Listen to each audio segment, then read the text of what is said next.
Para mí es un gusto nuevamente estar con ustedes acá, nuevamente. Solo déjenme, voy a tomar una captura de pantalla. Ok,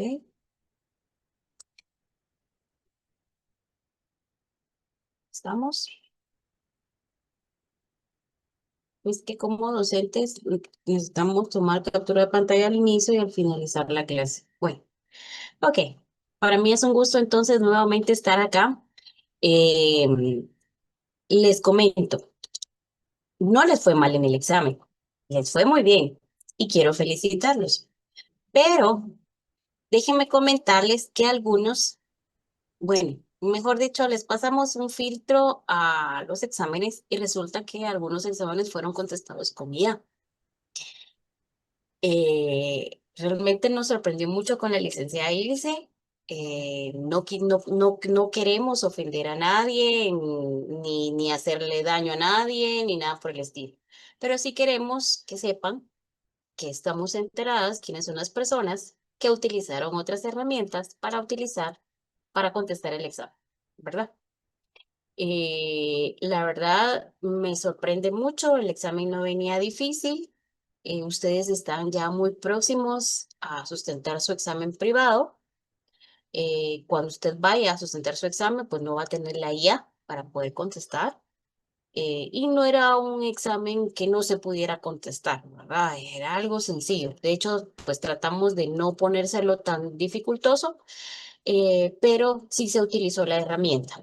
Pero para que ustedes estén enterados y de una vez a partir, como se lo digo con antelación, para el examen final encontramos una aplicación donde si usted abre otra pestaña, el examen se le va a bloquear. Entonces, así usted me diga que abre un Word, que abre un Excel, que abre para consultar la hora, para la pestaña que sea, media de la computadora tenga un movimiento, se bloquea automáticamente. Para que esté prevenido, pues si no me diga, mire, se me bloqueó, no sirve, ¿qué puedo hacer? No, el sistema, el software está diseñado para esa es la función. Eh, Le comento, lamentablemente, pues no se cumplió con la hora establecida de entrega del examen. Yo claramente les dije que por favor colocara un cronómetro y no se entregó en el horario que se indicó. De hecho, con la licenciada Ilse Castro dimos 5 minutos más para la recepción de los mismos si no se hubieran quedado con el examen. Les enseño el plazo. ¿Por qué?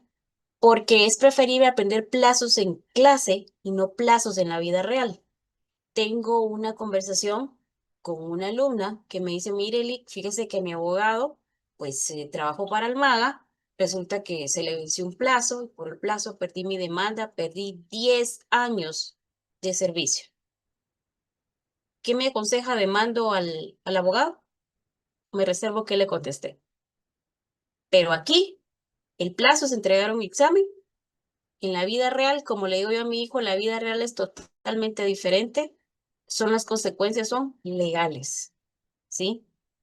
No solamente decimos, ah, vamos a un caso, obviamente lo perdimos, no. La parte, pues obviamente que contrató nuestros servicios puede actuar, ¿sí? Entonces, sí o sí, por favor, que esto no vuelva a pasar para el examen final.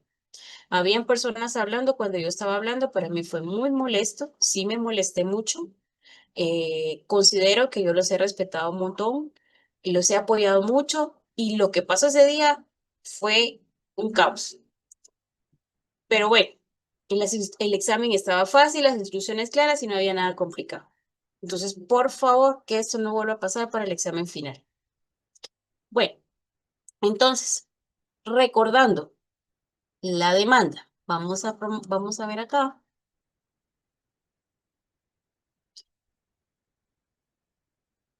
No, no hay trabajos.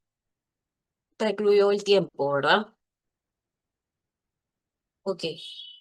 ¿Los finales serán en línea? Sí. Acabo de mencionar que son en línea y van a ser a través de una aplicación, la cual pues solamente es necesario que tenga usted, por favor, únicamente el examen, sin ninguna otra pestaña abierta, sino usted mismo va a bloquear su examen. ¿Sí? Ok, bye. Entonces, déjenme ver, voy a compartir algo.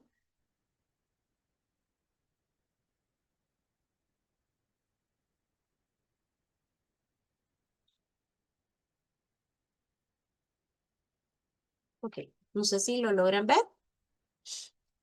Ok, vamos a recordar. En la demanda, la base legal que nosotros tenemos es el Código de Trabajo, el artículo de la OIT. ¿Sí? Vamos a ver. ¿A quién se promueve la demanda? Primero, recordemos sí o sí que la inspección es totalmente el servicio gratuito, es rápido, es accesible. Podemos pues, ir a interrumpir la prescripción a la inspección de trabajo 2, ir a los juzgados de trabajo y previsión de instalación. Lo que usted debe tener, acude a la inspección de trabajo para intentar una cosa, pues presenta una demanda, ¿verdad? Donde se califica toda la demanda y señala para la parte actora, otra la parte demandada y otra la... Si tiene el contrato, puede pedir que se exhiba. Muchos existen lo que son las constancias. Entonces, documenta nuestra demanda. Cualquier prueba, como por testigos, podemos utilizar. Dando lo que es la demanda, voy a utilizar es un por favor, años 4 progresa 4 minutos. El 15 de marzo, el gerente general lo llamó a su oficina, pero ya no necesitamos sus servicios. Puedes retirarte hoy mismo. Pero tiene recibos de pagos a su nombre, ¿sí? Va. Ahora creo Juan Pablo, según el código corresponde. Entonces, la autoridad debe presentar su demanda y tiene según el código de trabajo. Estas hacíamos la primera, dos ejercicios similares, pero con ese suelve de la pantalla. ¿Sí? Bueno, ya lo puedo.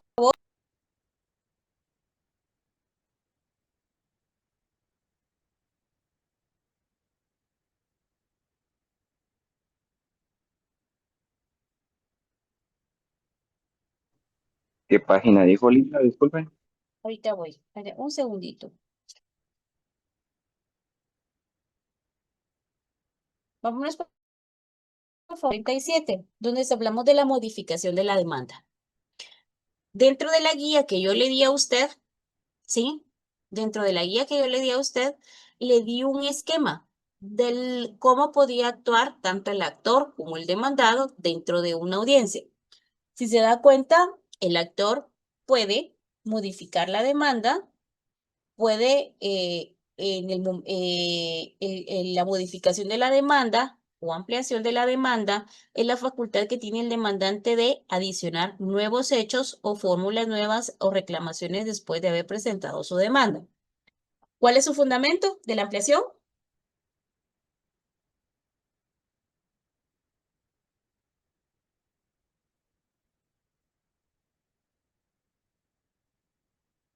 330 y qué? El 338. Correcto. 338. Entonces yo puedo ampliar la demanda entre la citación y la primera audiencia o a celebrarse esta, el actor puede ampliar los hechos aducidos o reclamaciones formuladas, a menos que el demandado manifieste su deseo de contestar, lo que se hará constar, el juez suspenderá la audiencia y señalará una nueva para que las partes comparezcan a un juicio en la fórmula que establece el artículo 335 del Código de Trabajo. Entonces, el demandado puede ratificar, modificar, según la guía, por favor, o puede ampliar su demanda. Entonces, según lo que establece el artículo 338, son hechos aducidos o reclamaciones formuladas.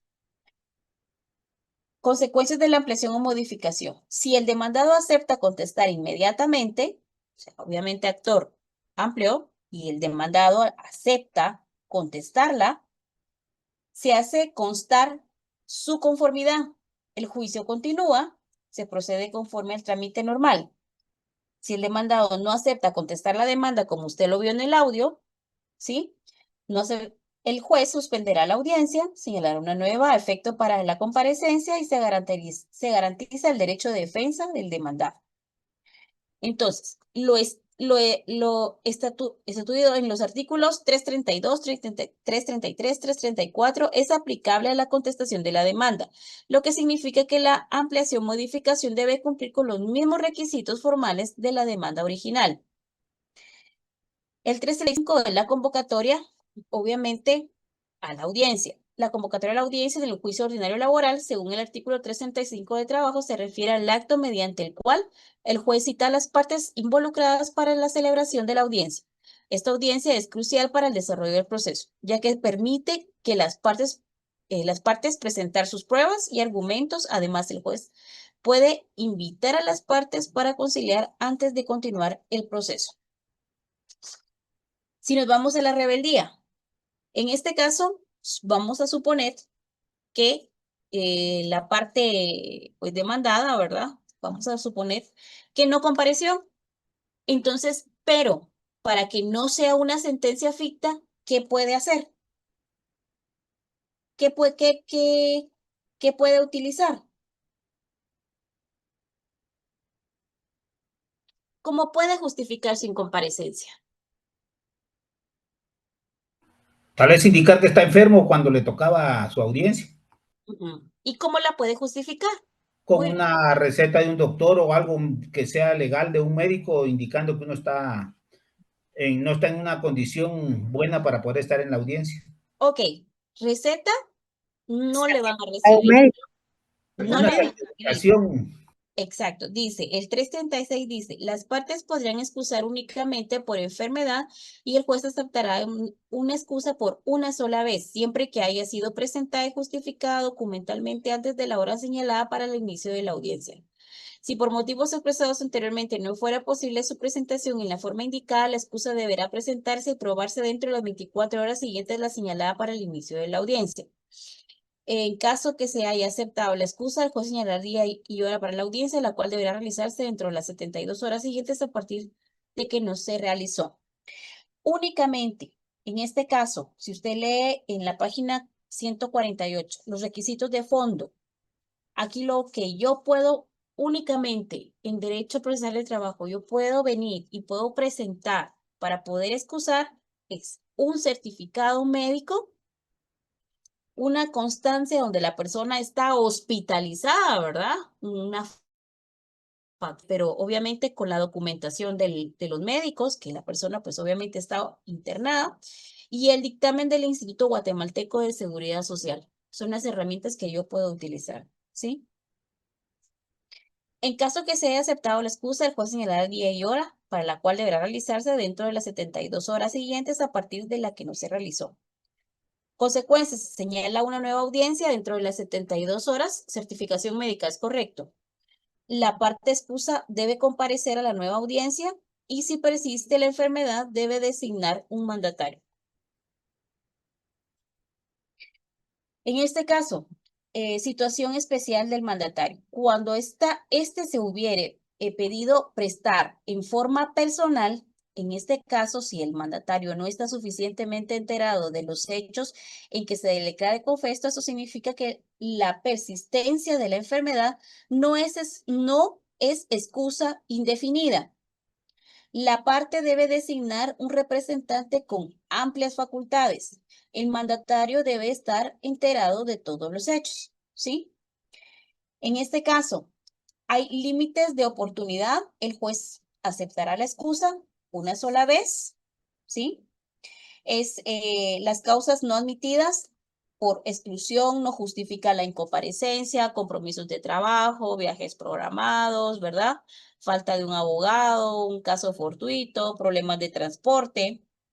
Esos son los casos en que obviamente el juez, obviamente no lo acepta. La página 150 y 151 son casos prácticos, los lee por favor. Cuando hablamos de la acumulación en la institución procesal que permite reunir varias pretensiones en un solo proceso o unir expedientes distintos que guardan relación entre sí con el propósito de lograr una tramitación más eficiente.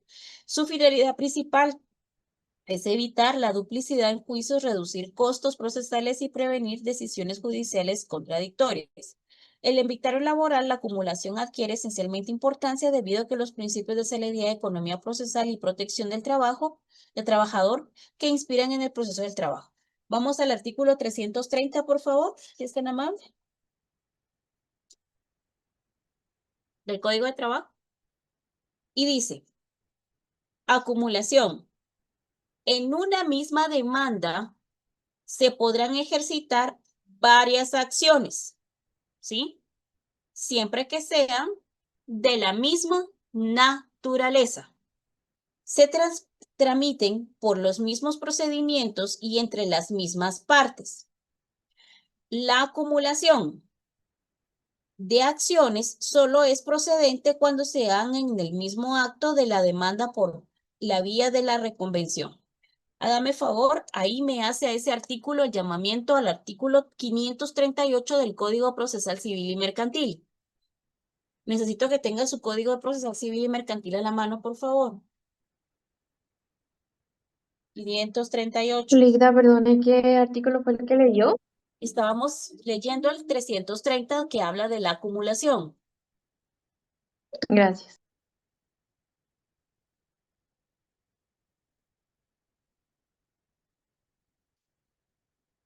El artículo 538 del Código Procesal Civil y Mercantil, licenciada. 538, correcto. Gracias. ¿Y usted ya lo tiene a la mano? Lo leo. Ok.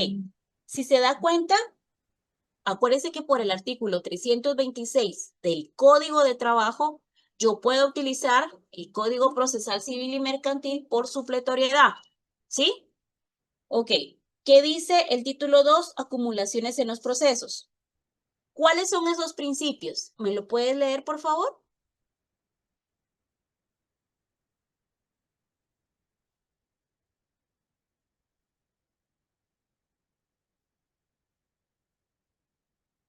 ¿Quién me había dicho? Yo leo. Yo, licenciada, Ok, del Daniel. 538, número 2. Ajá, son los principios de acumulación. ¿Cuáles son esos principios?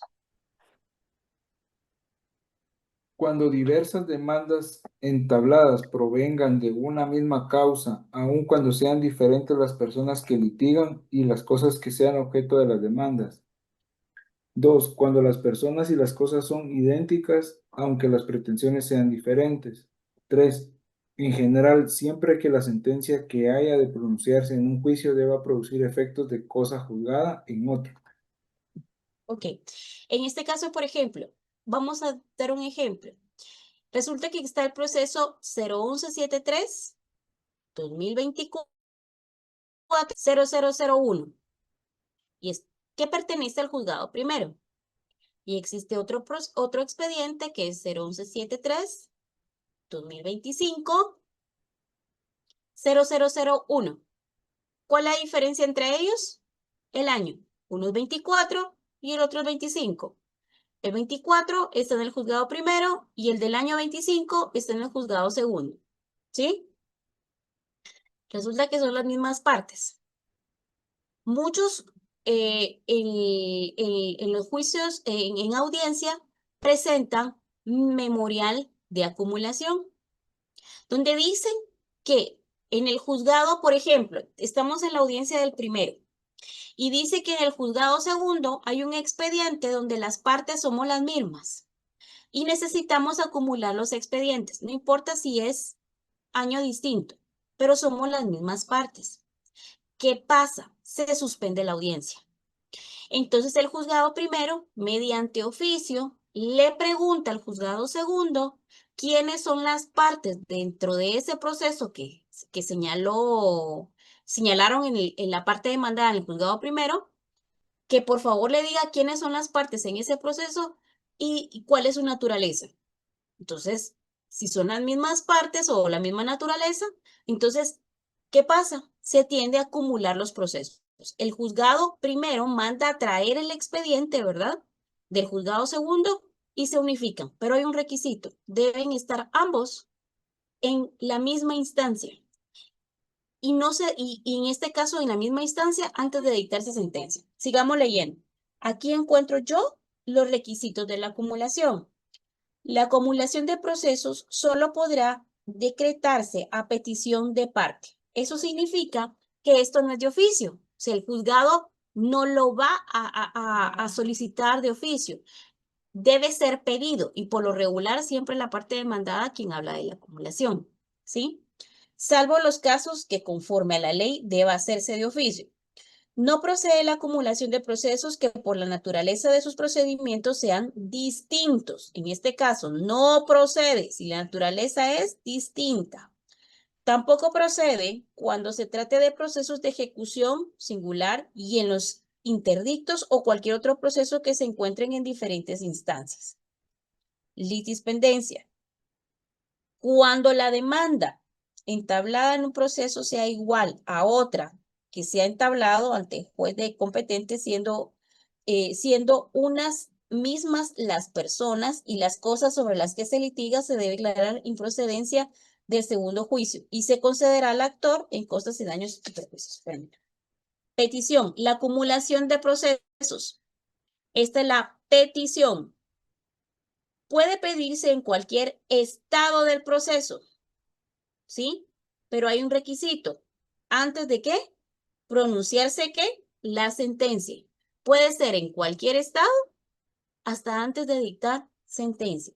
La petición se formula ante el juez que conozca el proceso más antiguo, que era lo que yo les estaba diciendo acá.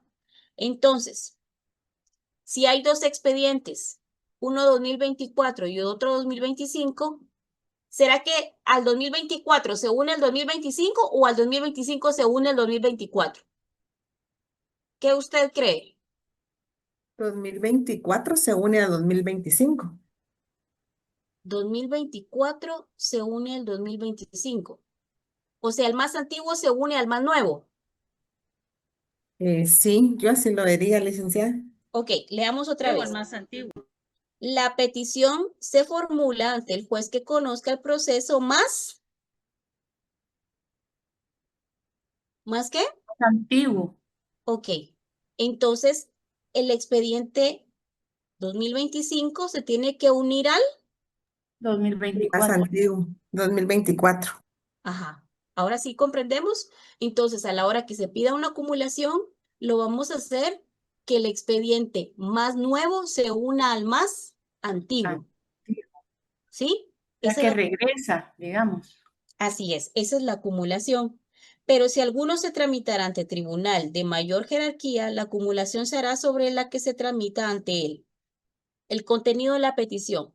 El que pide la acumulación expresará: el juzgado en que se sigan los procesos deben acumularse, las personas que ellos sean interesadas, la acción en cada uno de ellos se ejercite, el objeto de cada uno de los procesos, los fundamentos legales en que se aporte la acumulación. Entonces, en este caso, el juez resolverá de plano la acumulación que se le plantee y la resolución que se dicte será apelable. O sea, sí se puede apelar ante Tribunal Superior. Si los procesos se ventilen en diferentes tribunales, una vez decretada la acumulación, el juez oficiará al tribunal o tribunales que corresponda para que le remitan los autos. O sea, en este caso que se dé, por ejemplo, que se autorice la acumulación, ¿qué es lo que hace el juez? El juez obviamente va a pedir que le remitan los autos, que era lo que les estaba diciendo, ¿verdad? Ok. En este caso, vamos al artículo número 544, suspensión del proceso. Desde que se pida la acumulación, quedará en suspenso la tramitación de los procesos. Era lo que les mencionaba. Normalmente, esto lo utiliza por lo regular la parte demandada. Incluso hay empresas que lo utilizan de mala fe y colocan procesos que ni siquiera corresponden, o sea, no son de la misma naturaleza. Las partes no corresponden, no son iguales. Pero ¿qué es lo que logran? Logran al menos dilatar un poco el proceso, ¿sí? Porque a la hora de que solicitan la acumulación, ¿qué pasa? Queda en suspenso la tramitación de los procesos a que se refiera sin perjuicio de que se practiquen diligencias precautorias urgentes.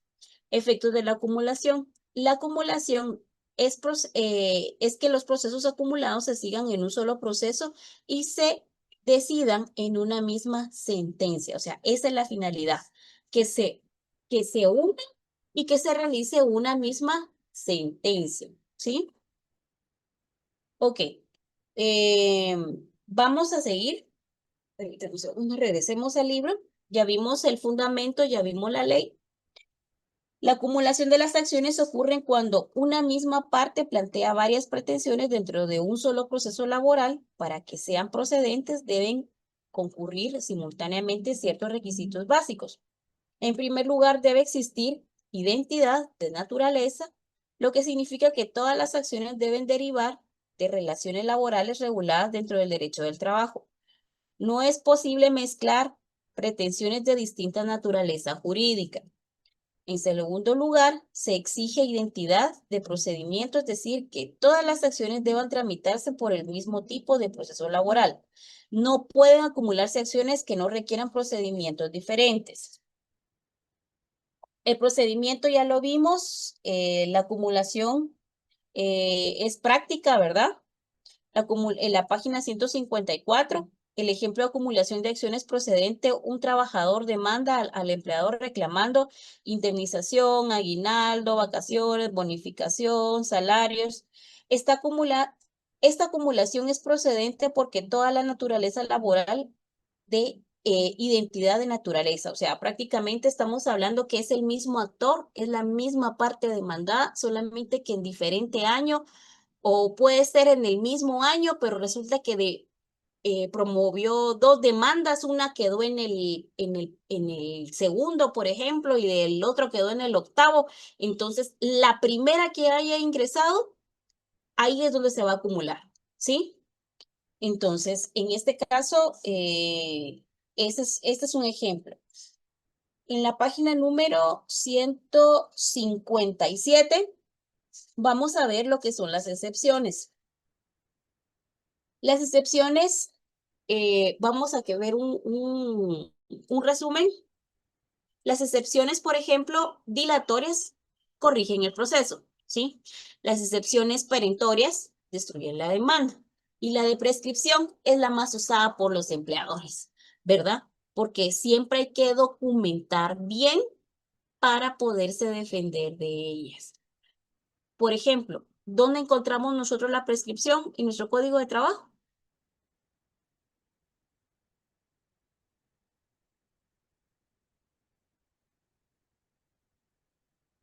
Chicos,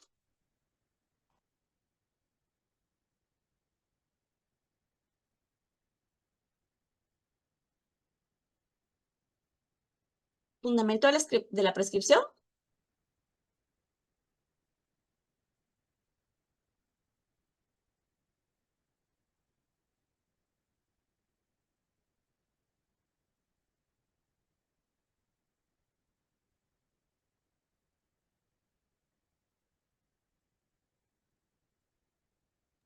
El 260, Lisa, ¿Qué dice? habla de la prescripción de las acciones del trabajador, pero no sé si a eso se refería, pero Sí. En este caso, miren pues, la prescripción es la más usada, ¿sí? Es la excepción más usada para el empleador, ¿sí?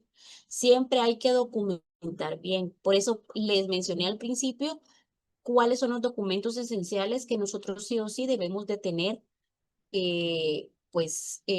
nuestra demanda, pues ya sea exhibir los documentos o acompañar a la misma, ¿verdad?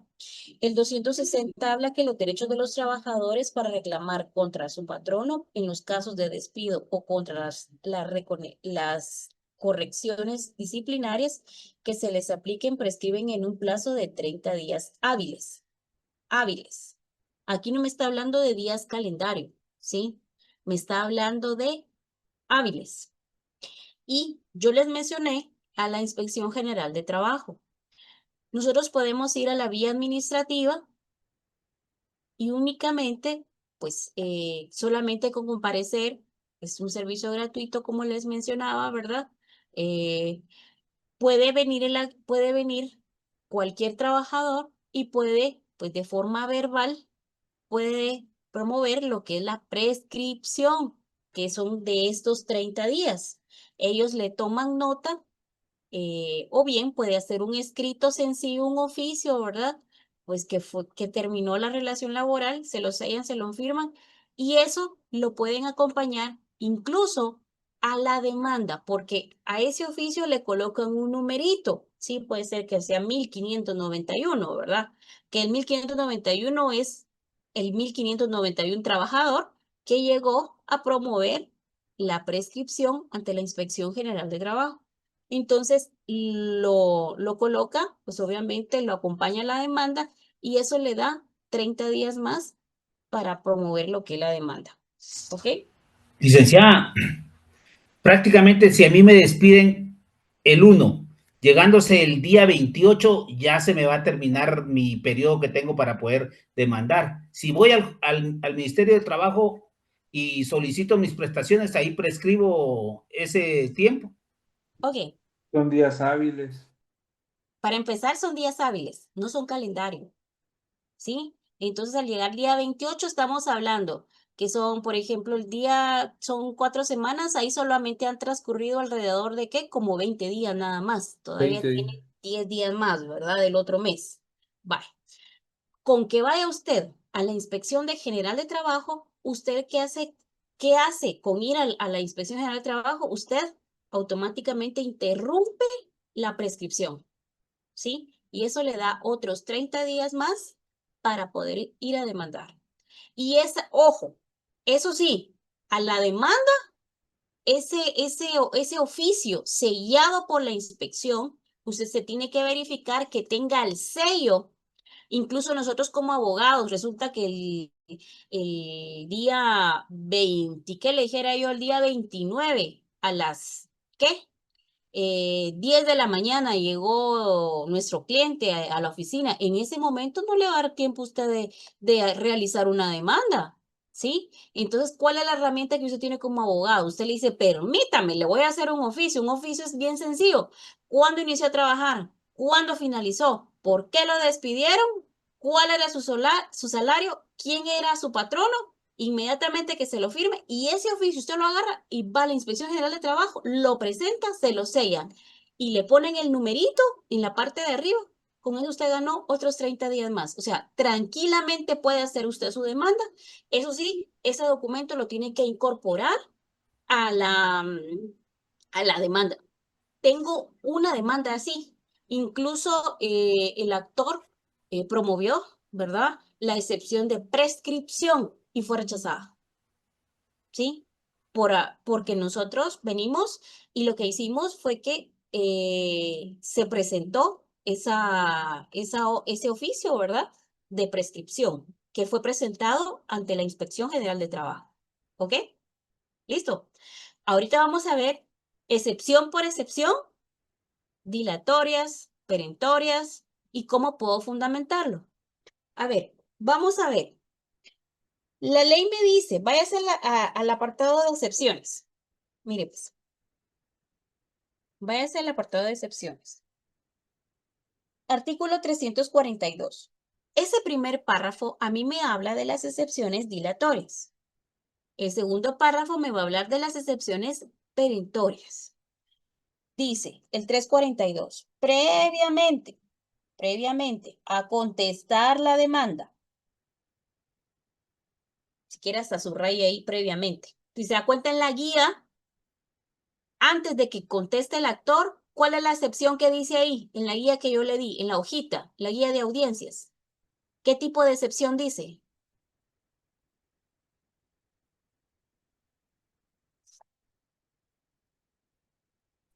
Previas. Previas. Bueno, ok. A contestar la demanda, la reconvención o en audiencia señalada, para tal efecto se opondrá y aprobará las excepciones dilatorias. Las previas se conocen en civil, en laboral se llaman dilatorias, ¿sí? Dilatorias. Muy bien. salvo las nacidas con posterioridad que podrá interponerse hasta antes de que se dicte sentencia en segunda instancia. En este último supuesto, la prueba de ellas se recibirá en audiencia más inmediata que se señale para la recepción de pruebas del juicio o del auto para mejor proveer, si ya hubiere agotado la recepción de estas pruebas. Esa es la dilatoria. La perentoria, ¿verdad? Con la contestación de la demanda o la reconvención, pero las nacidas con posterioridad y las de pago, prescripción, cosa juzgada y transacción se podrán interponer en cualquier tiempo, mientras no se haya dictado sentencia de segunda instancia, debiendo igualmente recibir la prueba de las mismas en la audiencia más inmediata que se señale para la recepción de pruebas del juicio o en auto para mejor proveer, si ya se hubiera agotado la recepción de las pruebas. Cuando hablamos de excepciones, nosotros por supletoriedad, que es el artículo 326 del Código de Trabajo, podemos entrar a conocer las que están en nuestro Código Procesal Civil y Mercantil. ¿En qué artículo están?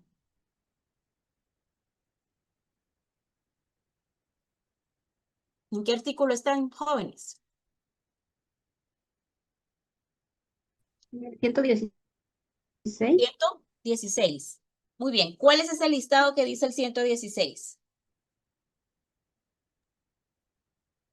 Artículo 116, excepciones previas. El demandado puede plantear las siguientes excepciones previas: incompetencia, litispendencia, demanda defectuosa, falta de capacidad legal, falta de personalidad, falta de personería, falta de cumplimiento del plazo o de la condición a que estuviere sujeta la obligación o el derecho que se haga valer. Yo, según sabía, la caducidad, prescripción, cosa juzgada de transacción son excepciones perentorias, pero no sé si estoy mal. Estoy bien. Bueno, vamos a ver una por una. Ahorita vamos a ver. Cuando hablamos de incompetencia, necesito que por favor en su código me anote los siguientes artículos. 62 de la Ley del Organismo Judicial, 121 del Código Procesal Civil y Mercantil y 135 al 138 de la Ley del Organismo Judicial.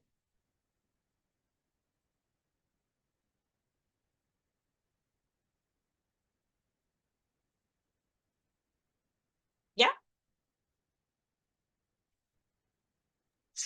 Perdón, licenciada, ¿cuáles fueron los últimos? Ok, te repito. 62 de la Ley del Organismo Judicial, 121 del Código Procesal Civil y Mercantil y 135 al 138 de la Ley del Organismo Judicial. Gracias, licenciada. ¿Por qué?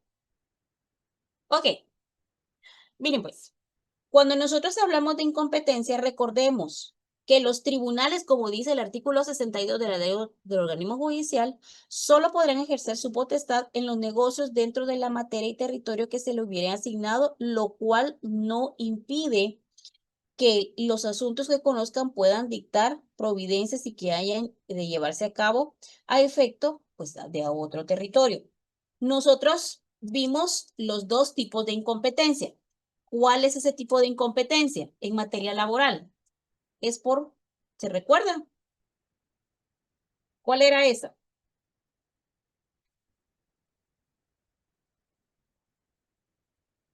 Era por materia. ¿Se recuerdan? Y por territorio. Ok, ¿cuál era el fundamento?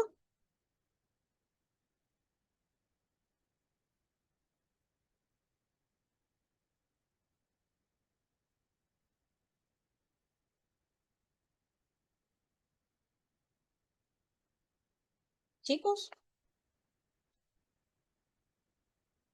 Artículo 309, licenciada. ¿qué dice? El que sea demandado o requerido para la práctica de una diligencia judicial ante un juez que estime incompetente por razón del territorio o de la materia, podrá ocurrir ante éste pidiéndole que se inhiba de conocer en el asunto y remita lo actuado al juez que corresponda. También podrá ocurrir ante el juez que considere competente pidiéndole que dirija exhorto al otro para que se inhiba de conocer en el asunto y le remita los autos, en ambos casos de plantear la cuestión dentro de 3 días de notificado. Ok, entonces, en la excepción de incompetencia, esa excepción sí o sí debe ser planteada dentro de qué plazo de tiempo.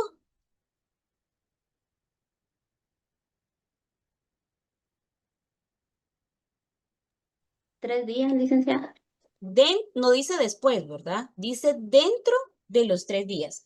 Por eso donde dice incompetencia, yo le dije, mire, coloque el 62, coloque también el 309, perdón, se me olvidó mencionarle, el 121 también del Código Procesal Civil y Mercantil, y también necesito que coloque el 135 al 138. ¿Por qué el 121? Vamos al 121.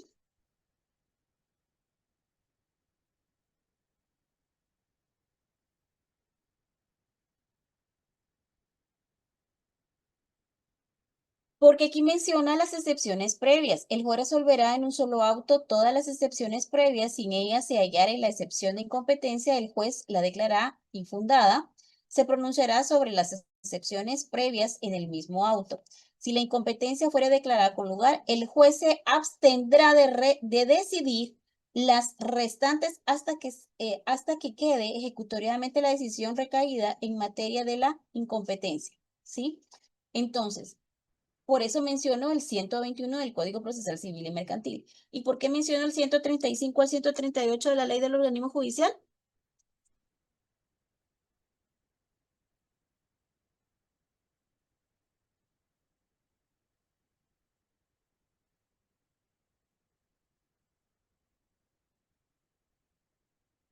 Pregunto. Porque se tramitan por la vía de los incidentes.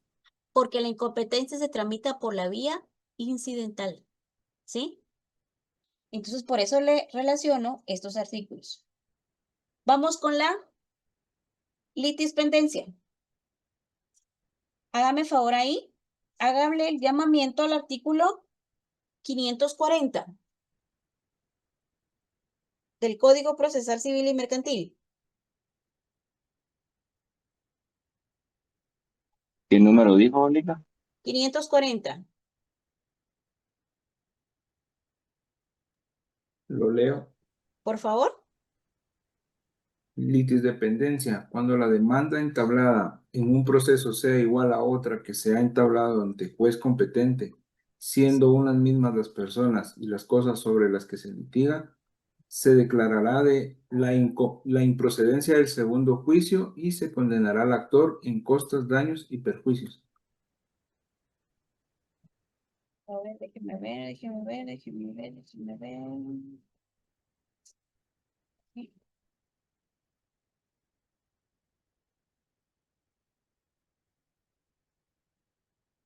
Entonces, cuando la demanda entablada en un proceso sea igual a otra que se ha entablado ante juez competente, siendo una misma las personas y las cosas sobre las que se litiga, se declarará improcedencia del segundo juicio, ¿sí?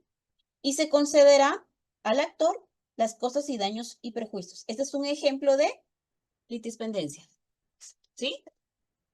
Le estoy dando el fundamento a la hora que usted esté en su examen técnico profesional y a veces los nervios le ganen, pues cómo poder fundamentar, ¿sí? Es necesario que su código pues tenga los artículos necesarios para usted poderse defender, ¿verdad? Y también para la vida, por supuesto, para hacer los memoriales. Demanda defectuosa.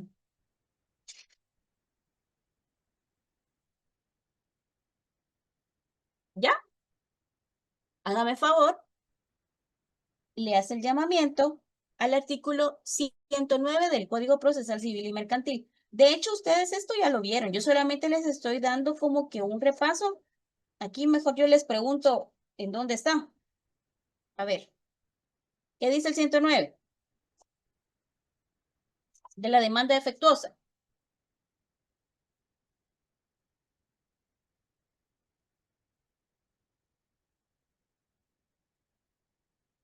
¿Qué dice?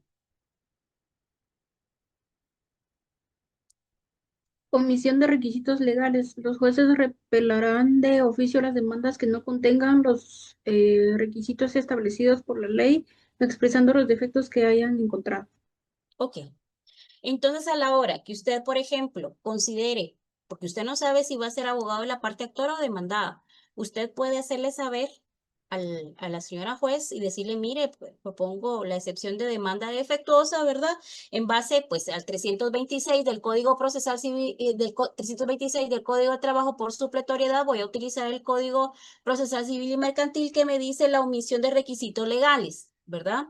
Que entonces que los jueces deben de respaldar de oficio las demandas que no contengan los requisitos establecidos en la ley, expresando los efectos que hayan encontrado. Entonces, con eso puede fundamentar usted que a su criterio la demanda no llena los requisitos, ¿sí? ¿Estamos? Chicos, si voy muy rápido, repito. Ustedes me dicen, ¿vamos bien? ¿Sigo avanzando? Va. ¿Cuál es la siguiente excepción?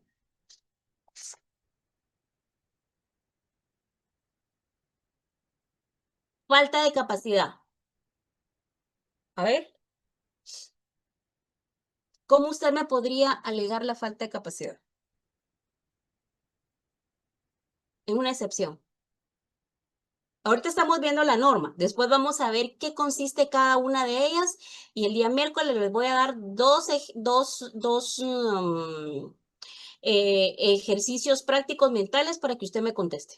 Pero ahorita estamos viendo la ley y estamos viendo qué es cada uno de ellos.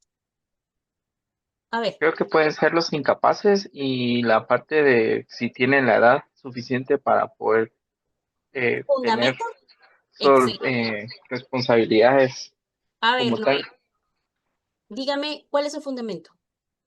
Va muy Ah, bien, ahorita voy. va muy bien. Es que voy llegando a casa todavía. Ay, perdón, ¿alguien le puede ayudar? Él ya dio un Ahorita, chivo. ahorita voy. Es el artículo 20 de la Constitución. Menores de edad puede hacer o El artículo 8 este del Código Civil, ¿qué dice? artículo 8 del Código Civil.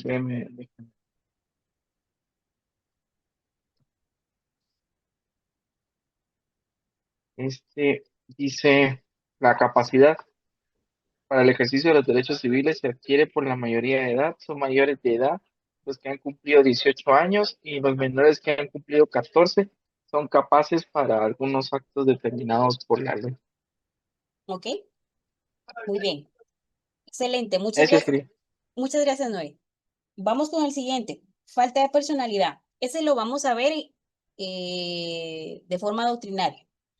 Falta de personería. A ver, ¿cómo me pueden fundamentar la falta de personería? Ustedes ya vieron el Código Procesal Civil Mercantil. ¿Cómo lo pueden fundamentar?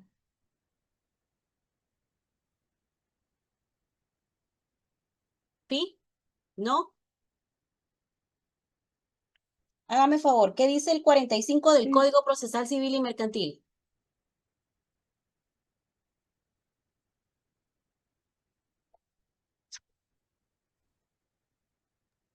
Justificación de la personería. Los representantes deberán justificar su personería en la primera gestión que realicen, acompañando el título de su representación. No se admitirá en los tribunales credencial de representación que no esté debidamente registrada en la oficina. ¿Ok? Entonces, estos son los requisitos esenciales, ¿sí? 45 La- del Código Procesal Civil y Mercantil. Si usted mira que la contraparte no tiene estos requisitos, usted puede alegar excepción de ¿qué? ¿Falta de qué? Falta de Personería. Y los requisitos están aquí en el 45. Bueno, sigamos. Caducidad. ¿Cómo me pueden alegar la caducidad? Con el 588 del procesal civil, ¿Qué manda? con el 588 del procesal civil. 588. Vamos a leer qué dice el 588. Dice principio de la caducidad. Caduca la primera instancia por el transcurso de 6 meses sin continuarla. La segunda caduca por el transcurso de 3 meses.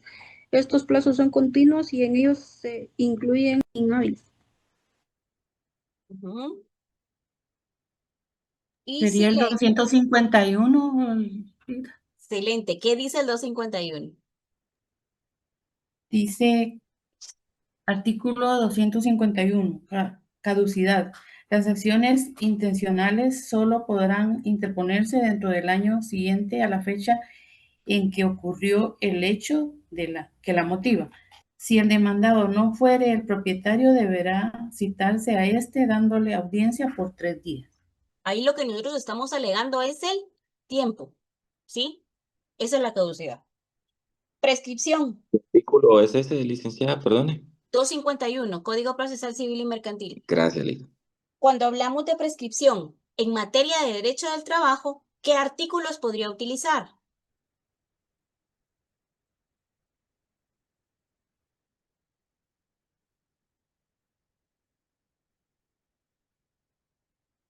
Lo acabamos de decir hace ratito. Del artículo 260 al 264. Excelente, 100 puntos. Muy bien. En materia de derecho del trabajo, ¿verdad? Ok. Ahora bien, cosa juzgada. Artículo 155 de la LOC. ¿Qué dice? Excelente, Angie. Dice artículo 155, cosa juzgada. Hay cosa juzgada cuando la sentencia es ejecutoriada, siempre que haya identidad de personas, cosas, pretensión y causa o razón de.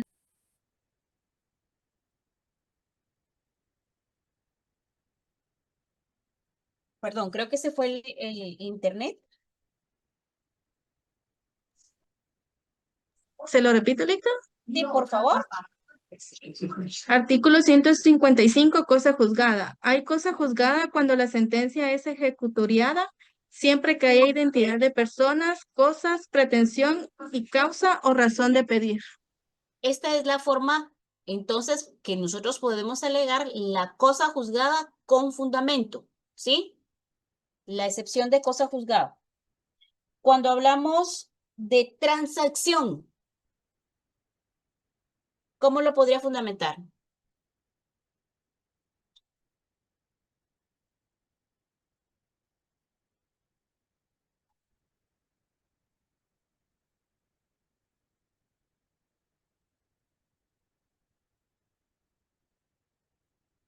¿No?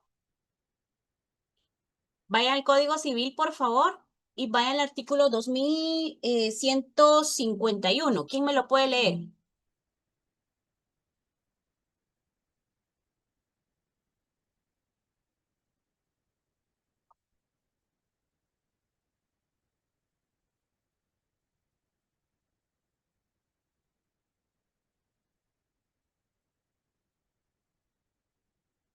Eh, 2151, dijo Lita. Ajá. Artículo 2151. La transacción es un contrato por el cual las partes, mediante concesiones recíprocas, deciden de común acuerdo algún punto dudoso o litigioso, evitan el pleito que podría promoverse o terminan el que está principiado. Ok, ese es el fundamento con lo cual usted puede alegar la excepción ¿de qué? Transacción. Excelente, muy bien. Ok, vamos a dejarlo hasta acá. Vemos ya lo que es el fundamento legal. Vamos a ver la doctrina. Voy a colocarles 2 ejercicios para el día miércoles. El día miércoles espero la respuesta del que hoy les estoy colocando en WhatsApp, por favor. Trate de hacerse solito, ¿sí? Ahí están las preguntas, qué es lo que yo necesito que usted me conteste. Y así vamos a ir poniendo en ejercicio qué es lo que haría usted, ya como abogado, ¿sí? Porque eso es lo que nosotros aquí aprendemos. ¿Qué hacemos, verdad? Entonces, yo sé que les va a ir muy bien. Les agradezco por su tiempo entonces, les deseo bonita noche, muchas bendiciones entonces y nos vemos el miércoles.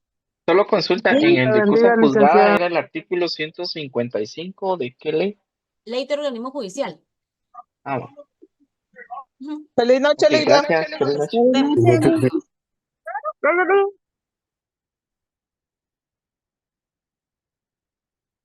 Bye. Feliz noche.